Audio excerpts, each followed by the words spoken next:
Este programa presenta opiniones políticas de los presentadores e invitados. TVGT Noticias no asume responsabilidad por las opiniones expresadas que no reflejan necesariamente nuestra postura. TVGT Noticias, la verdad hecha noticia.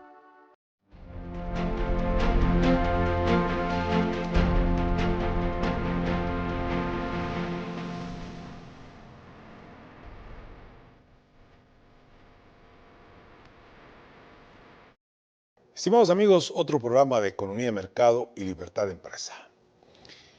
Y pues ustedes saben que este tema es inagotable, independientemente de todos los datos o cifras que existen relacionados con el tema económico. Pero es una complicación y a veces les quiero confesar mi frustración en cuanto a cómo poder trasladar esta información de una manera, diría yo, pedagógica y sobre todo interesar a la población, a la ciudadanía, para que se entere, para que se informe. Pero resulta que solo el 1% de la población, y esto quiero decirles pues que ese es un cálculo de esos arriesgados, ¿no? Pero si uno más o menos se pone a calcular que somos 18 millones de habitantes y el 1% de la población se interesa en algunas cosas de tema económico, cuando les afecta su bolsa porque les hace falta pisto, ¿verdad? Pero hoy, por ejemplo, vemos que algunas personas se quejan, algunos políticos que quieren llevar agua a su molino. Perdón, y aquí quiero hacer la salvedad que cuando me refiero a políticos, entiéndase los políticos partidistas, ¿verdad? Los que pertenecen a alguna agrupación cívica, los que tienen un interés político en sí mismo de querer hacer cosas para llevar agua a su molino, porque al final, recuerden ustedes que todos somos políticos. El hombre por naturaleza es un zoopolítico. Entonces hagamos la diferenciación entre los políticos partidistas y los políticos que queremos hacer cosas como ciudadanos, que tenemos que participar, no necesariamente en la política partidista, pero sí en la política del país, porque al final la economía es una política. ¿Cuál es la política económica de Guatemala? Y cada uno de nosotros en lo personal, pues tiene, por supuesto, su propia política económica, ¿verdad?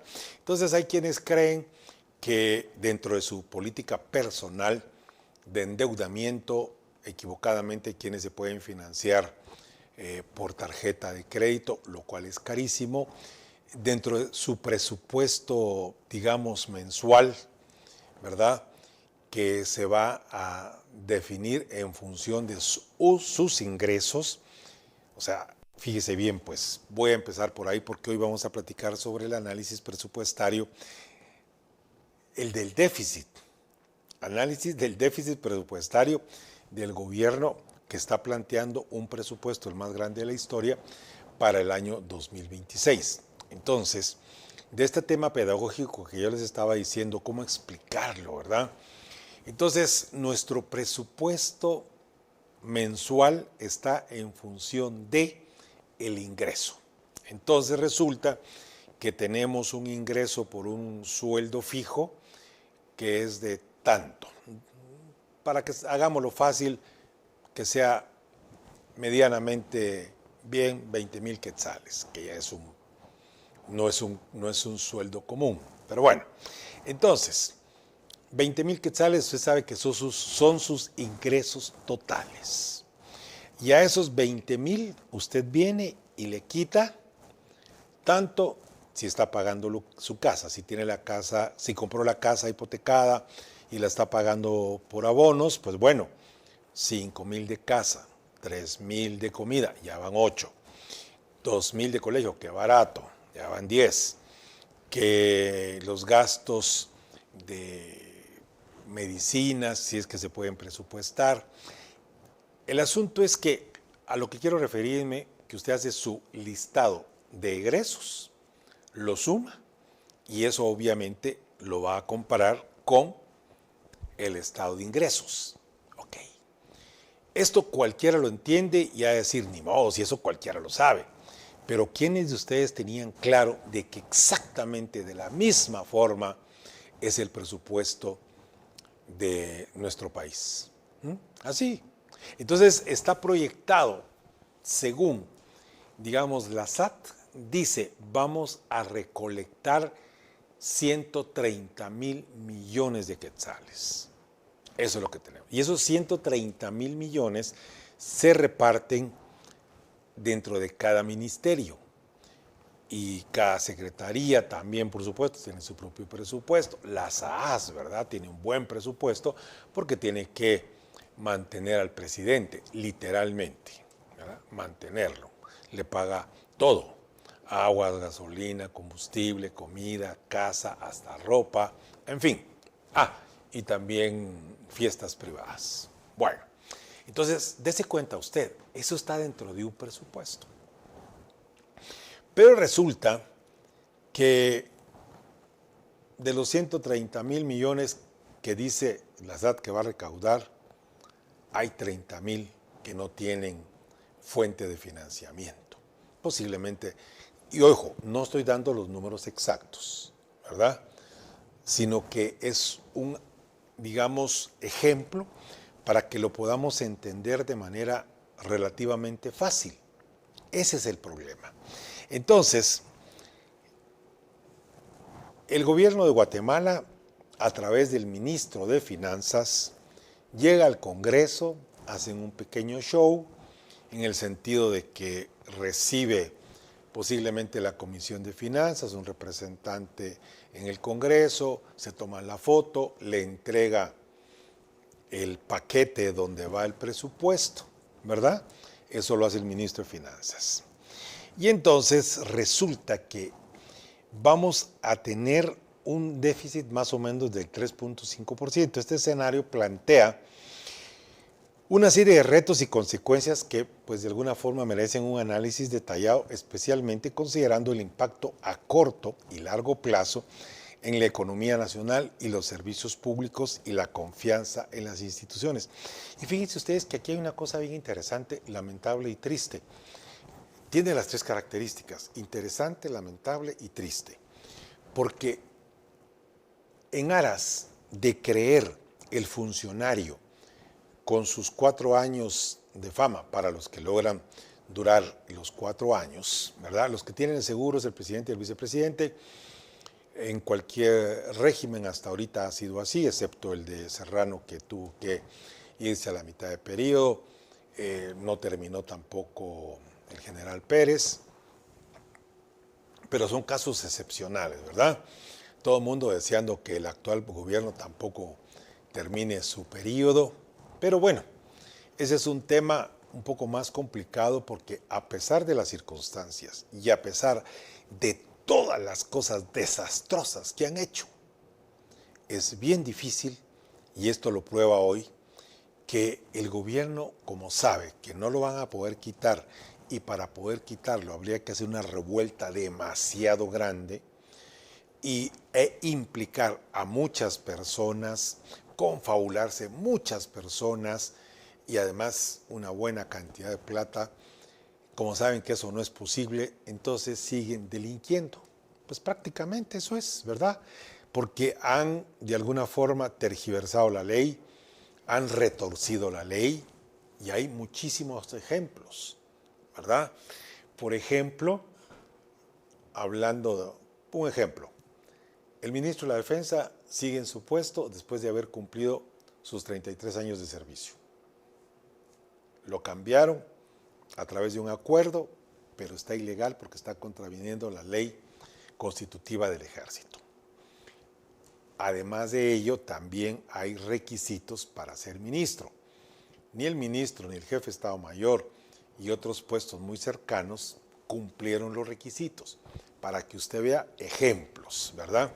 Y esto es bien importante porque resulta que hay gente que, como no sabe estos temas, solo cree que es defender al gobierno como tal. A mí me ha pasado, pues, ¿verdad?, de que la gente me dice, mire, ¿y usted por qué no habla entonces de los gobiernos anteriores? ¿Por qué habla de este? Les tengo que decir, óiganme, pues en función de las posibilidades y las circunstancias. Tengo más de 10 años de estar hablando a través de un medio, diciendo cosas y criticando lo que de alguna forma está mal hecho. Pero algunas cosas se hicieron bien con las que yo estuve de acuerdo en los gobiernos anteriores, ¿verdad? Ahora, en este gobierno yo quisiera encontrar una sola situación en la que yo esté de acuerdo, pero lamentablemente no la hay. No la hay, porque no lo han hecho, obvio, en función de mi forma de pensar. Y como yo creo en la economía de mercado y en la libertad de empresa, entonces no veo que hayan hecho nada en función de eso. Si estamos hablando de economía de mercado, para poder funcionar necesitamos libertad. ¿Y qué es lo que han tratado? De restringir ciertas libertades a través de ciertas leyes que van y afectan o confrontan directamente los intereses de la familia como tal. Han hecho sus intentos. Ya solo con ver la intencionalidad de lo que quieren hacer, obviamente uno tiene que ponerse a la defensiva. Haber hecho un presupuesto como el actual, infladísimo, ¿verdad? Y no han ejecutado, pero ni siquiera el 30%, y miren a qué fecha estamos, y en algunos ministerios el 8%. Pretender pasar para el siguiente ejercicio fiscal lo que sobre, lo que no se ejecute, dese cuenta que no vaya al fondo común, sino que les quede a los coderes, y además de eso haber pretendido en otra parte de una ley de que si no se aprueban los proyectos, pues por ley que pasen inmediatamente. Entonces, independientemente de qué ha pasado y qué no ha pasado, para ser autorizado legalmente, pues legalmente porque la ley así lo dice. Lo que quiero llamar la atención son esas intencionalidades. ¿Cómo nos explican que nos han endeudado por miles de millones de dólares y tenemos que pagar 200 millones de dólares de intereses al año vendiendo bonos innecesarios? ¿Para financiar qué? Entonces, todas esas cosas, dice uno, a ver, les va a alcanzar el tiempo porque su periodo únicamente va a ser de 4 años, nada más. Y muchos de ellos tendrán que desaparecer. Sí, ¿verdad? Porque yo esperaría que un gobierno con los antecedentes de pues obviamente no tenga ninguna oportunidad. Es lo que yo esperaría, que no tenga la oportunidad la mayoría, porque de que siempre van a tener seguidores, pues siempre los van a ver. ¿Por qué? Porque son los cantos de sirena con que le quieren comprar a la gente su voluntad en función del ofrecimiento de darles algo, ¿verdad? Algún premio. Esa mano que prospera, esa mano amiga, esa mano que ayuda, que solamente es un tema circunstancial en un momentito para algo específico. ¿Y después qué? Entonces, ante esa circunstancia y este análisis,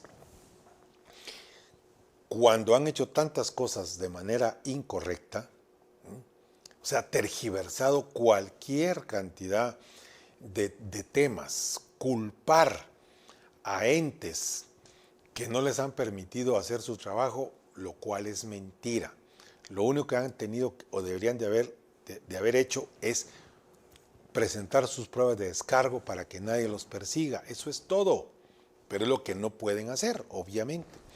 Entonces, y la confabulación, y ahí es donde la gente se desencanta del tema político, porque el Congreso, por ejemplo, el año pasado, pues era una bolsa de valores, ¿verdad?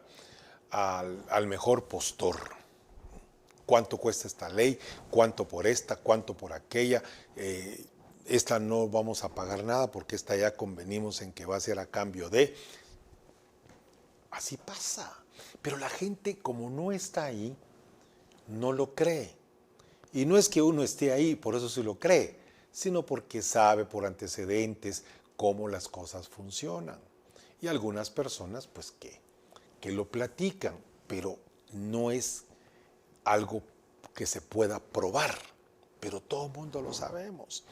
¿Y cuánta gente ha estado en esas negociaciones que hoy son oposición y no dicen absolutamente nada porque saben que ellos lo hicieron en algún momento? Muchos de los que lo están haciendo hoy, cuando fueron oposición, lo criticaban, hoy lo justifican. Y así nos vamos yendo, porque por eso dice que entre políticos no hay que jalarse la chamarra porque alguien puede destaparse los pies. Ese es el asunto, ese es el sistema que tenemos actualmente, donde todos pululan sobre los mismos intereses y saben que esta es una competencia de rompe y rasga, donde si yo logro convencer o logro comprar o logro llegar a más diputados para que estén a mi favor, a más alcaldías para que estén a mi favor, y así va funcionando el asunto. Entonces, no vamos a salir de este círculo vicioso donde unos gritan en contra de lo que ellos hicieron antes. Y hoy, unos defienden gritando en contra de los que lo hicieron antes y lo están haciendo hoy ellos. Ese es el sistema, mis estimados amigos. Entonces ahí es donde aparece alguien y dice, mire, tenemos que refundar el Estado. No, perdónenme, pero aquí no hay refundación de nada. Aquí lo que necesitamos es una persona con una cabeza serena, que tenga la voluntad de hacer las cosas, que tenga el carácter, la disciplina, la vocación de la honradez, porque ese tema también es un tema de vocación, que no vaya a deslumbrarse en algún momento por la cantidad de negocios que hay, por las fortunas que puede hacer solo porque firme algo y nos fuimos. Fíjese bien, el tema es reflexivo,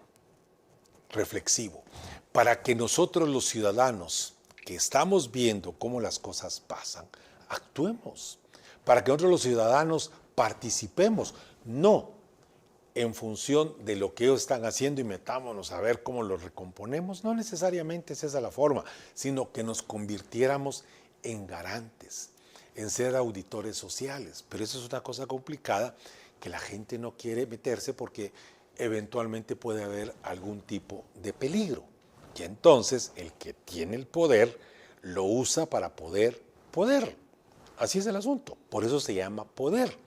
Y el presidente tiene el poder formal, eso que no nos quepa duda. Él tiene el poder formal. Un poder formal que obviamente tiene menos mal sus pesos y contrapesos, ¿verdad? Porque no puede legislar ni puede hacer un decreto en función de sus intereses, sino que hay cosas que tienen que pasar por el Congreso y a pesar de eso se atreve a firmar un acuerdo con UNOPS de una cosa exagerada, $900 millones, multiplique usted eso por 8 para que sea más fácil, 5.600 millones, no sé qué cosa más es, fea, ¿verdad? De corrupción. Y entonces algo tan grande debe haber pasado por el Congreso, por el peso y contrapeso. Le preguntan a los diputados, hacen mutis, sobre todo si tienen algún compromiso con el gobierno.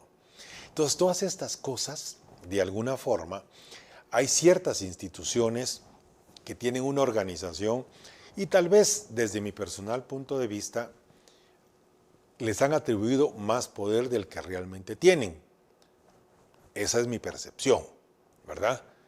Porque lógicamente hay interés de hacer una connotación de poder para echarle la culpa a alguien.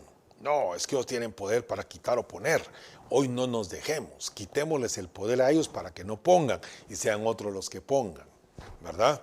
Entonces, dense cuenta ustedes que todo gira alrededor de el poder.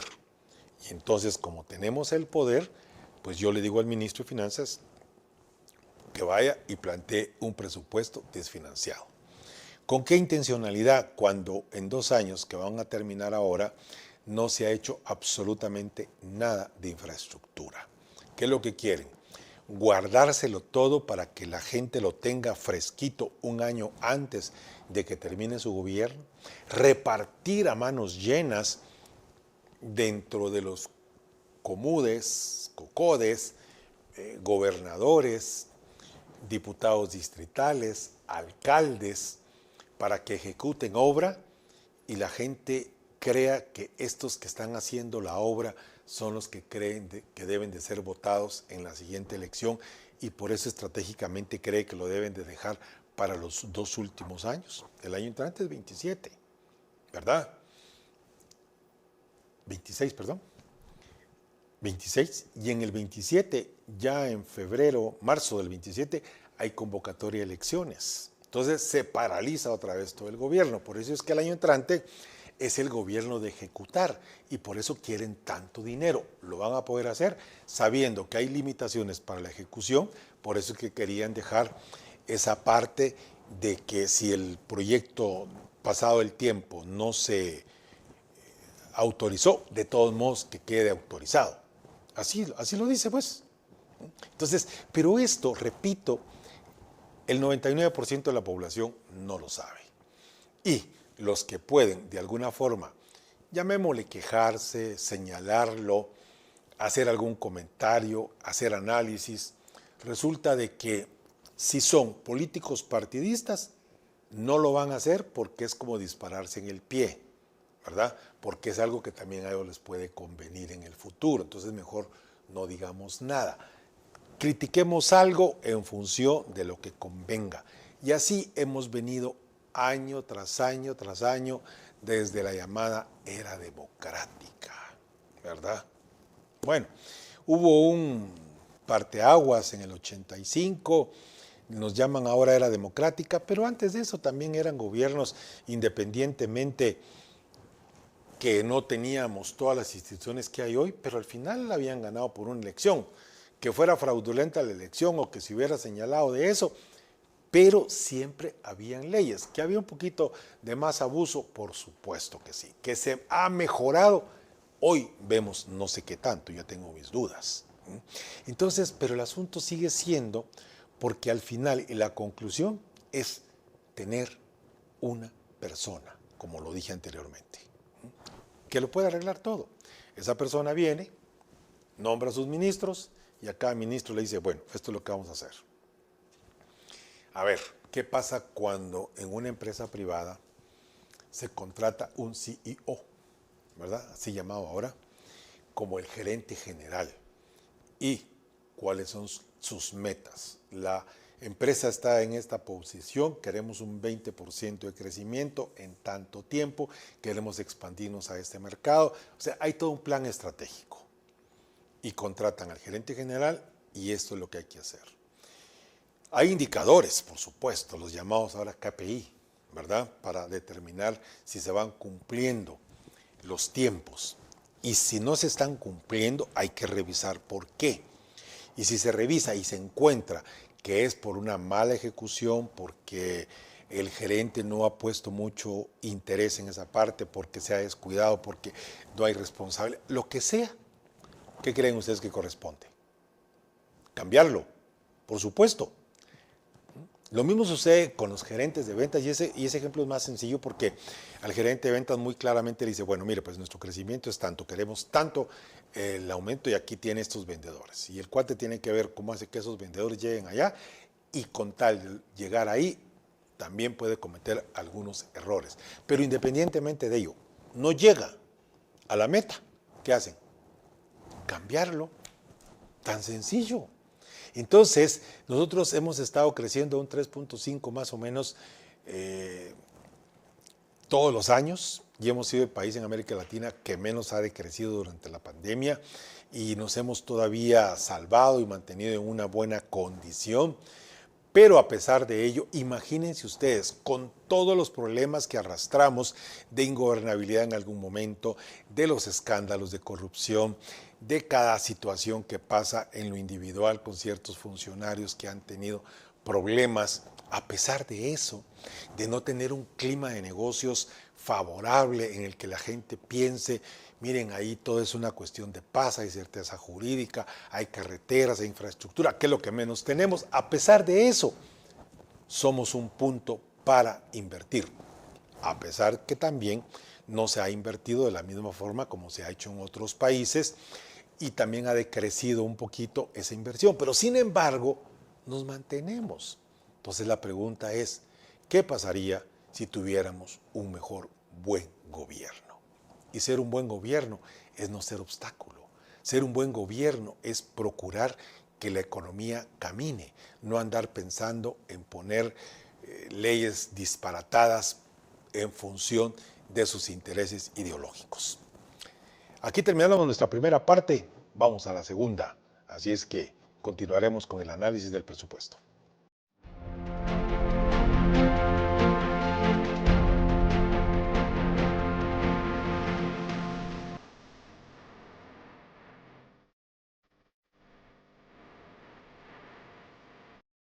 Este programa presenta opiniones políticas de los presentadores e invitados. TVGT Noticias no asume responsabilidad por las opiniones expresadas que no reflejan necesariamente nuestra postura. TVGT Noticias, la verdad hecha noticia.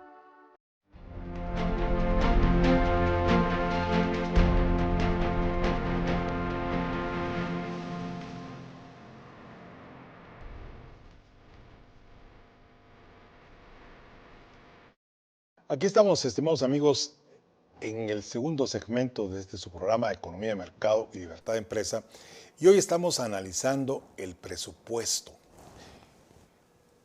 Y cuando digo analizando el presupuesto, no podemos dejar de lado una serie de comentarios respecto al tema económico en el país. Pero bueno, continuemos con esta parte ahorita y van a ver ustedes. El gobierno de Guatemala ha presentado para este año 2026 el presupuesto más grande de la historia, ¿verdad? Casi 160,000 millones de dólares. Acompañado de un déficit del 3.5%, este escenario plantea una serie de retos y consecuencias que merecen este análisis detallado, especialmente considerando el impacto que a corto y largo plazo en la economía nacional pueda tener, los servicios públicos y la confianza en las instituciones, porque ese es el problema de fondo. Entonces, ¿qué significa un presupuesto desfinanciado? En la primera parte, o al inicio de la primera parte de este programa el día de hoy, hice la ejemplificación de lo que es un presupuesto familiar, ¿verdad? Usted tiene un ingreso y tiene egresos, suma todos sus egresos y entonces si usted gana 20 y sus egresos son 22, cuando lo resta va a tener un déficit de 2,000, ¿verdad? Eso quiere decir que esos 2,000, ¿cómo los va a financiar? Con tarjeta de crédito, con un crédito que tiene que pensar que de estos 22 tiene que obtener la cuota para pagar o del mismo préstamo, en fin. ¿Cómo puede recuperar eso? ¿Va a vender algo, un activo para enderezar o se va a endeudar a largo plazo? Entonces, vea usted, exactamente de la misma forma funciona el presupuesto en el gobierno. Entonces, un presupuesto desfinanciado es el que se refiere a una situación de los ingresos previstos por el Estado, principalmente impuestos y otros recursos, no son suficientes para cubrir el total de los gastos proyectados, como el ejemplo que les acabo de poner. El déficit del 3.5% indica que el Estado gastará significativamente más de lo que recauda, obligándose a buscar fuentes alternativas de financiamiento como créditos internos o externos. Bueno, es lo mismo que les acabo de explicar en el presupuesto personal. Y fíjense bien, pareciera que esto es demasiado obvio lo que acabo de explicar, pero la mayoría de la población, cuando digo mayoría estoy hablando de más del 95% de la población, no tiene concepto de lo que es el presupuesto del gobierno como tal. Y recuerden ustedes que dentro de ese presupuesto del gobierno también hay una aportación constitucional a las municipalidades, que forman parte del presupuesto de la municipalidad. Toda la municipalidad tiene contemplado ese traslado constitucional del gobierno central más los impuestos recaudados en el municipio, lo cual le da un total, y de ese total tiene que distribuirlo para los servicios que tiene que darle a la población. Y en el interior de la República, principalmente, pero puede ser que en otros lugares también se piense, que el gobierno tiene todo el pisto del mundo. Los gobiernos municipales tienen todo el pisto del mundo. Y entonces, ¿por qué no me dan para esto? ¿Por qué no me dan para lo otro? ¿Por qué no me dan para acá? ¿Por qué no hicieron aquí? ¿Por qué no hicieron allá? Porque eso no está presupuestado posiblemente. Entonces, con esto lo que quiero decir es que hay que entender que aunque el gobierno municipal, aunque el gobierno central, incluso las gobernaciones también tienen un presupuesto, los gobernadores, ¿verdad?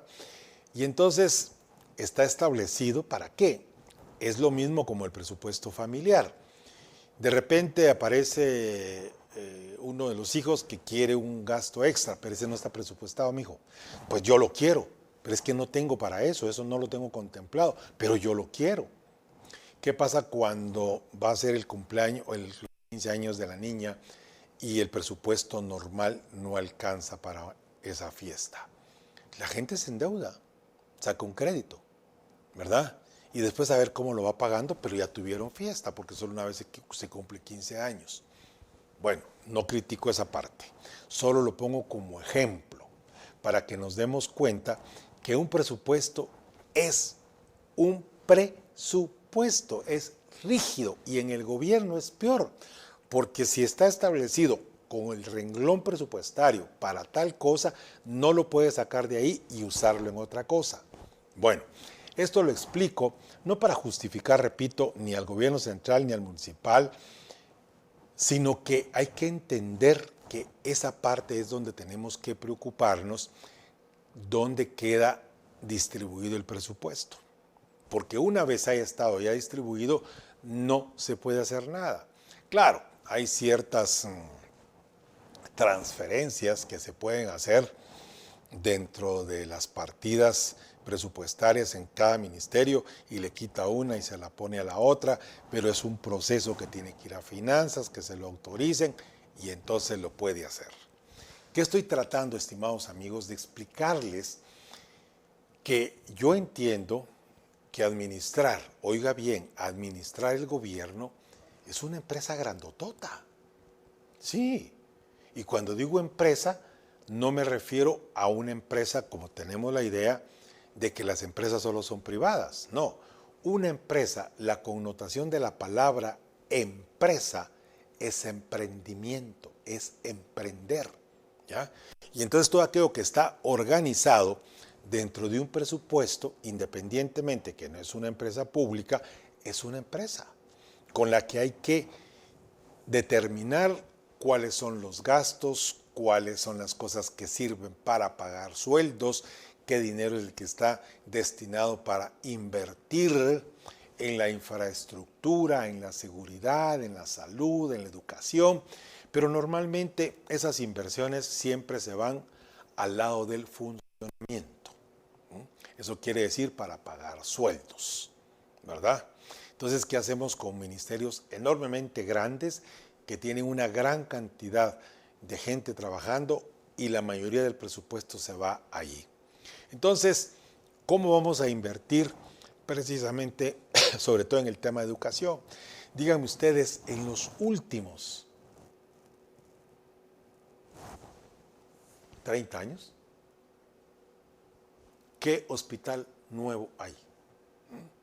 En Guatemala siguen habiendo dos hospitales, el Roosevelt y el General, que existen, bueno, el Hospital Roosevelt desde el 1954, que estaba empezándose a terminar cuando fue el tema de la refriega esta, de la caída de Jacobo Arbenz Guzmán por su orientación hacia el comunismo.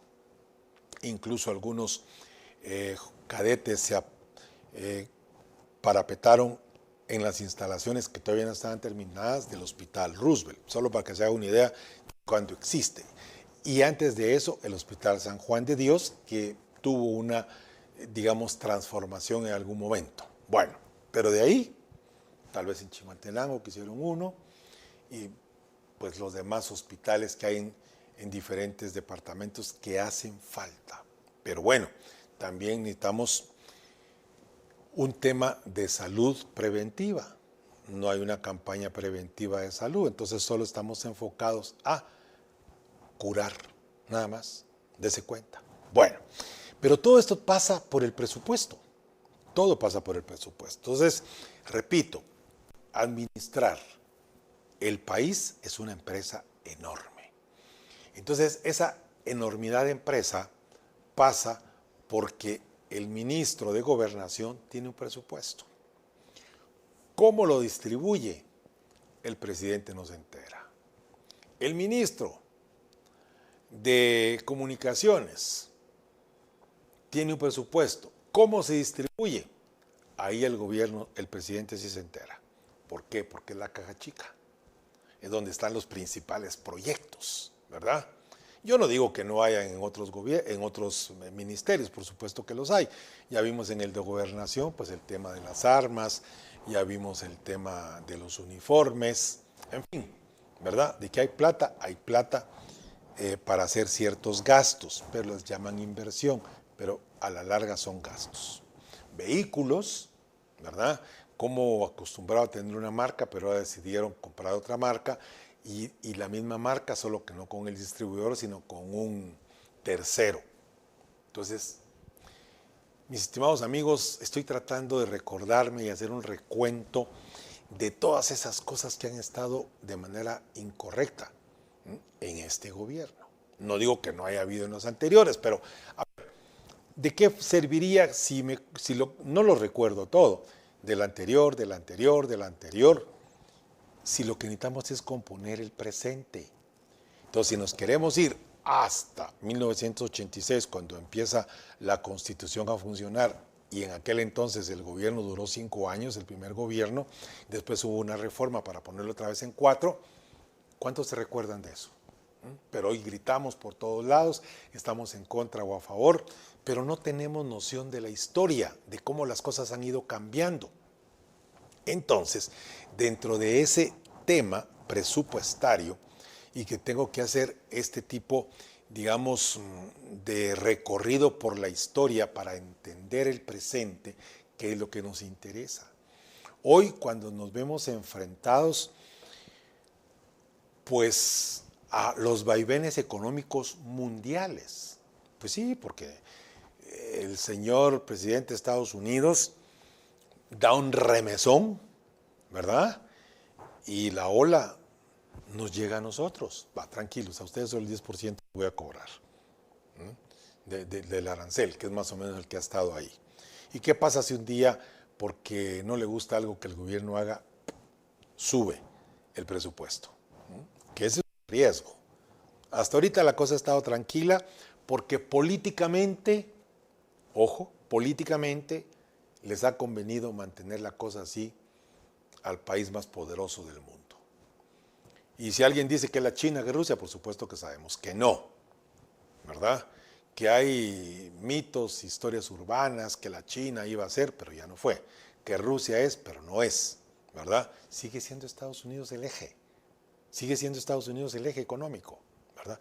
Y con un presidente con esos vaivenes de rompe y rasga, un manotazo en la mesa, lo cambia y todo, ¿qué hacemos? Estamos ahí. Entonces tenemos que ir viendo cómo balanceamos y cómo lo podríamos mejorar, teniendo mejores inversiones en Guatemala. Están dadas las condiciones de manera impresionante. Según un estudio del BID, para poder ser un país verdaderamente muy atractivo. Entonces, el presupuesto desfinanciado genera una presión sobre los mercados financieros. Un déficit elevado puede elevar los costos de financiamiento, ya que los inversores exigirán mayores tasas de interés ante el riesgo percibido. Entonces, el tema no es solamente que se vaya el presupuesto más alto, no.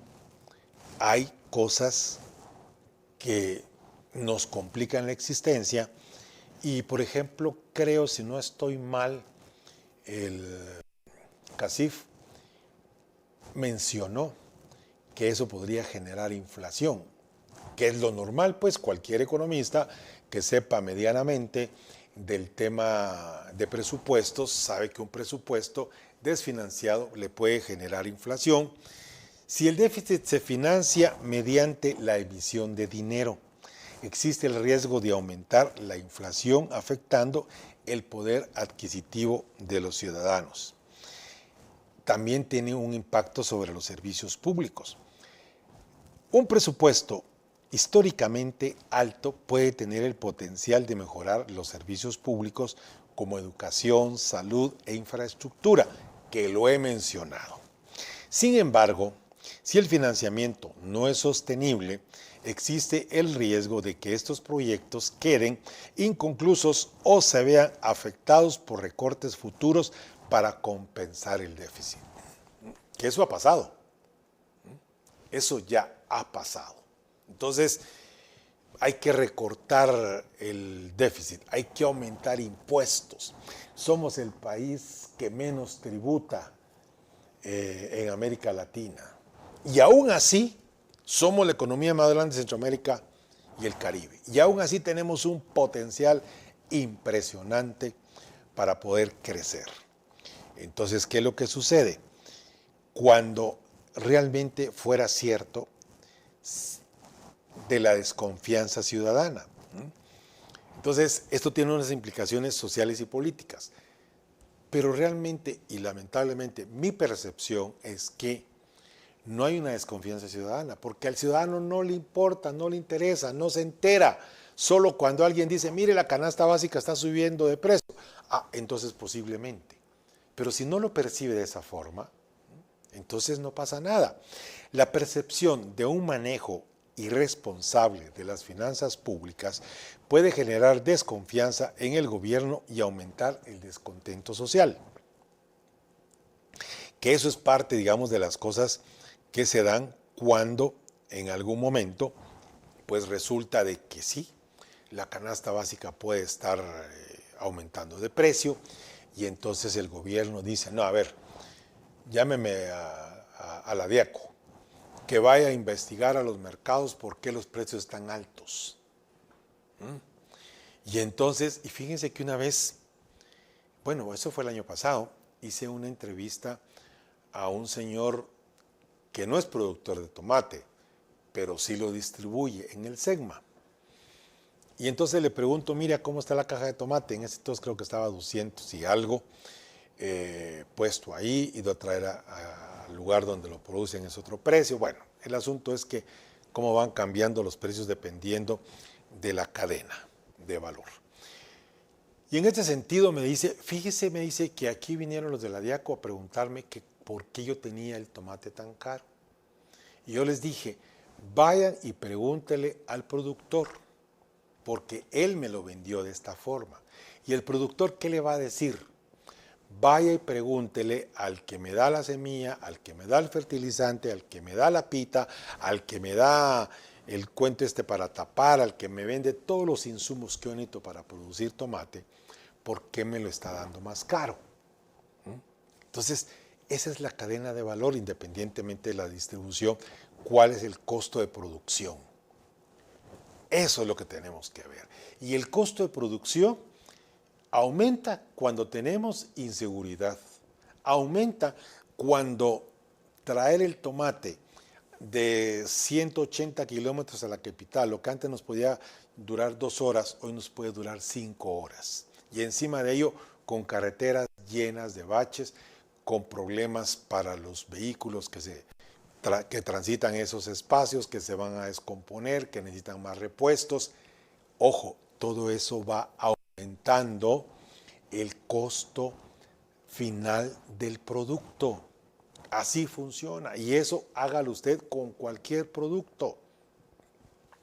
¿Cuánto puede costar un producto importado que aunque venga de la China, porque de todos modos hay comercio con la China, aunque no hayan buenas relaciones, y de todos modos se lo siguen vendiendo, porque lo dan a buen precio, es aceptable, sabemos que no va a durar mucho, pero llena la expectativa del momento, pero resulta que traerlo cuesta tanto el tiempo que se tarda en llegar, cuando llega al puerto tiene que esperarse una buena cantidad de días, hoy sobre todo, ¿verdad? Para poder, ¿cómo se llama?, desembarcar cuando llega el proceso del desembarque, van a los camiones, el tiempo que tardan, imagínense aquellas filas interminables que hubo cuando allá al kilómetro 61, creo que fue, ¿no?, el de la autopista colapsó y se tardó 9 meses para reparar eso.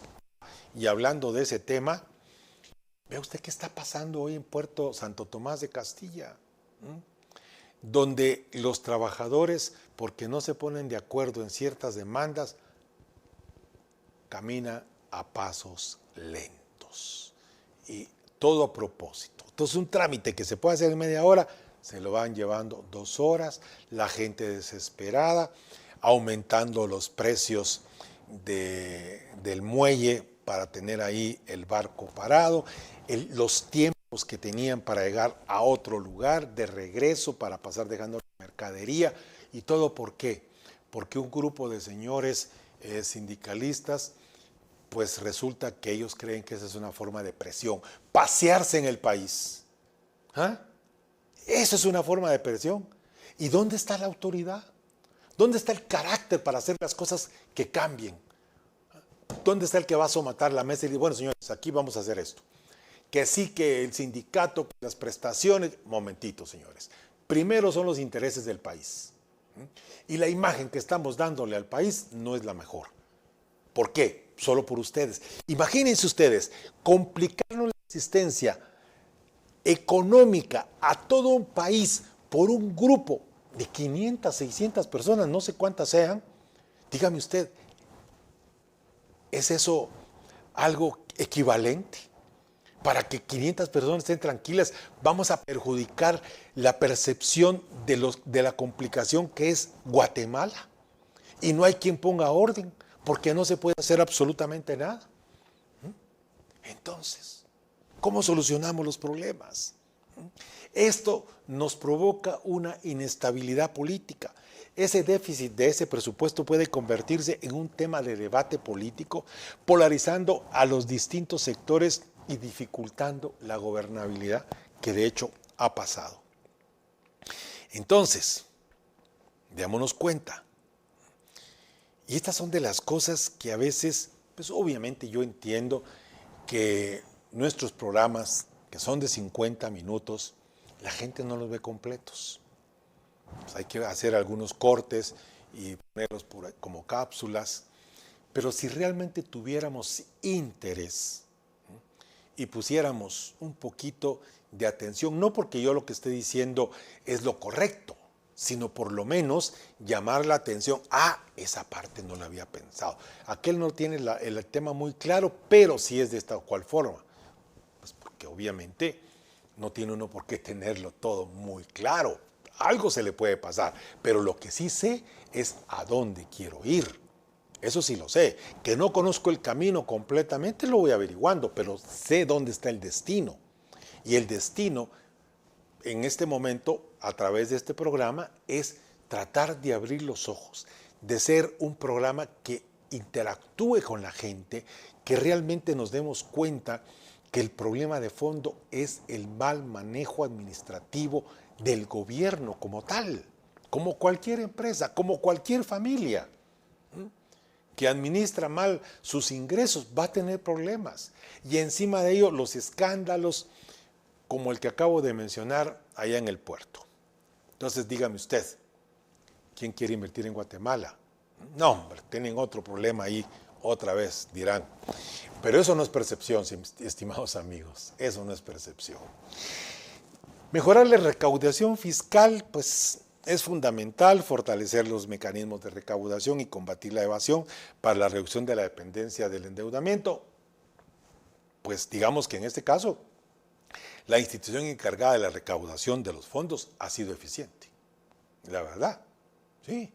Independientemente si han sido ortodoxos en sus mecanismos, si han presionado, pero ahí van. Entonces, y a la larga dice uno, bueno, el problema de fondo no es lo que recaudan, pues porque está bien, fue una buena cantidad de plata para un presupuesto, pero el problema es cuando ese presupuesto llega a finanzas, lo ponen esa recaudación llega a finanzas, lo ponen en un presupuesto, lo presentan al Congreso y se reparten ese gran pastel de esos fondos que no son utilizados correctamente. Entonces, ¿qué es lo que sucede? Mucha gente dice, bueno, mire, ¿para qué voy a pagar impuestos si todos modos se lo van a robar? Mejor no los pago, que tampoco es correcto. Pero bueno, así es que priorizar el gasto público en tiempos de déficit es clave para destinar los fondos en proyectos que generen desarrollo sostenible y beneficios a largo plazo. ¿Pero cuáles? Díganme ustedes, ¿cuáles?